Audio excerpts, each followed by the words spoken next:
Hey guys, if you've been thinking about getting your first bunny or getting a second bunny for your existing one, there are so many different ways you can go about it, such as pet shops, breeders, shelters, and rescue groups. Now, I wouldn't really recommend breeders or pet shops, even though Turbo is from a breeder, for a bunch of reasons that you can probably assume what they are, or I'll just write them here. But ever since I got Bunmi through the rabbit sanctuary, I've realized that there are so many benefits to getting a rabbit through a rescue that it just makes sense to do it that way, and that's the only way I would ever go about getting another rabbit. So in this video, I want to talk about all the different benefits you can get from getting your rabbit through a rescue group.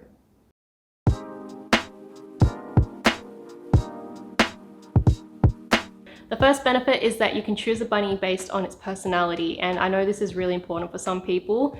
Since the rescue bunnies live with foster carers, the foster carers really get to know them very well and can see what they are like in a home environment. If you're after a bunny that is really active and playful, or one that is really laid back and cuddly, you can tell these things to the rescue and they can help match you up with a bunny that is compatible with you. The next benefit is that you save a lot of money. So even though the adoption fees for rescue rabbits can seem quite high, it actually only covers a portion of the cost of the vet work that the bunny has had. So take both of my rabbits for example. Turbo was from a breeder and he was $180. Bunmi was from the rabbit sanctuary, and at the time their minimum donation amount was also $180. But the difference is that I've had to pay for all of Turbo's vet work myself. So his desexing was $316. That means it was pretty much already like $500 just to purchase him and get him desexed. Whereas Bunmi came with all of her vet work already done, so she was desexed, and desexing is actually more expensive for females because it's a more invasive surgery. But she came desexed, vaccinated, microchipped, and had her flea and worm treatment. I really saved a lot of money by getting Bunmi through a rescue. The next benefit kind of ties into the first two that I just mentioned, which is that you know what you're actually getting with these rabbits. When you get a baby bunny, you don't really know what its personality is going to be like when it's older, because baby rabbits are almost always very friendly and docile and easy to handle, but it all changes once they hit sexual maturity. If you get a rabbit through a rescue group, you'll know what its personality is like, and you'll know if it needs any ongoing health treatments like teeth trimmings or whatnot. So that's a really good thing. The next benefit is that they offer bonded pairs. So if you don't already have a rabbit, I would really urge you to consider getting a bonded pair, because most rabbits do better when they've got a companion that is another rabbit. Not a guinea pig, not a dog, not a chicken, not a cat. It has to be another rabbit. Most people start off with one bunny and then add another one later on, and like that's what I did for my rabbits. But if I knew what I knew now, I would have just gotten a bonded pair straight up and saved myself the trouble of bonding them myself.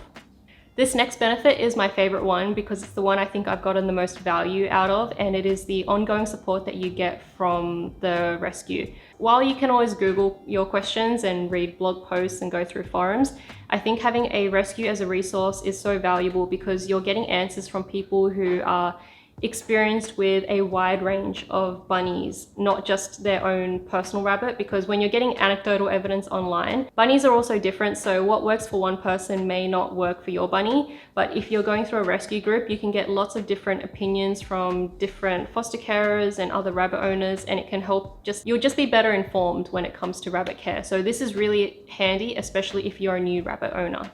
The last benefit I want to touch on is the returns policy trial period thing, which I know sounds really bad, but it's actually a good thing.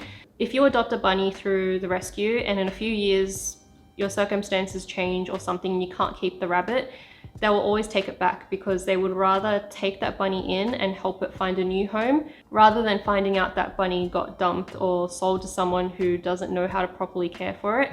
Now, the trial period thing I was talking about, I can't speak for all rescues. I've only got experience with one, but the Rabbit Sanctuary has something called foster to adopt. If you're interested in a rabbit, you can always take it in and foster it for like 3 weeks and then decide whether you want to adopt it permanently, or you can continue to foster it until it finds its new home, or you can return it to another foster carer. Those are all the benefits that I can think of, but if there's anything I missed, then please share it in the comments down below so that everyone else can see it too. Now, I also want to quickly touch on some of the reasons why people may not want to go through a rescue, because I think it's important to address these as well. One of the most common ones I see is that people want a baby rabbit, and they don't realize that most rescues actually do get baby rabbits in time to time, because they'll take in a female bunny that turns out to be pregnant. And that's actually the case right now at the rabbit sanctuary. There's a gorgeous bunny named Kira, and I really wish I could adopt her. And she's got a bunch of babies that are all named after the Teletubbies, which is really cute. So there are baby rabbits available if you're ready to put in the extra work that's required to care for a baby rabbit. Another one is that they feel like the adoption process is too difficult. Yes, it's going to be harder than getting your bunny from a pet shop or breeder where you can just buy a bunny, no questions asked. But it's important that rescues do this because they want to make sure that the bunnies are going to homes where they'll be properly cared for. Getting a rabbit, or any animal really, it's not something you should do impulsively, like, okay, that's it, I'm ready to get a rabbit, and then you pick one up on the weekend. It's something that requires a lot of thought and planning, and you need to really make sure that you're ready. I've got a video on all the things that you need to be willing to do if you want to get a rabbit, so please check that out if you've never had a rabbit before. And the last one is a new one that I came across online the other week, and it's not something I ever considered, but the fact that this person didn't have any rabbit rescues close by that they could visit. And I realized that that's actually probably the case for a lot of people, because rabbit rescues aren't really very common.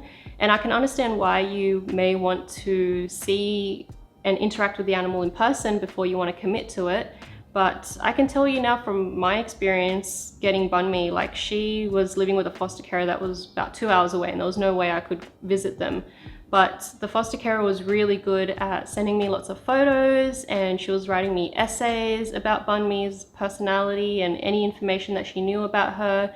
I didn't really feel like I was, going in blind. I felt like I really knew Bunmi before I committed to adopting her, so I found the process to be fine. This person also said that she feels like the rabbit should choose you. I feel like that's kind of projecting human qualities onto an animal that isn't really capable of the same level of emotions that we are.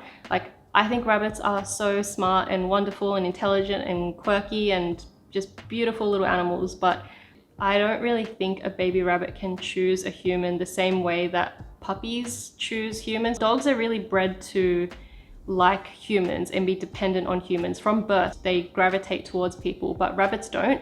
Rabbits are very much still prey animals, and it's just not really the same. So anyway, that's everything I had to say, I think. There's so many rescue bunnies that need loving homes right now, so I really hope this video helps some people to choose rescue over breeders and pet shops. As always, I hope you guys have enjoyed this video, and I'm going to link a playlist here of all of my other videos on responsible rabbit care if you're interested in checking those out, and I'll speak to you in my next video.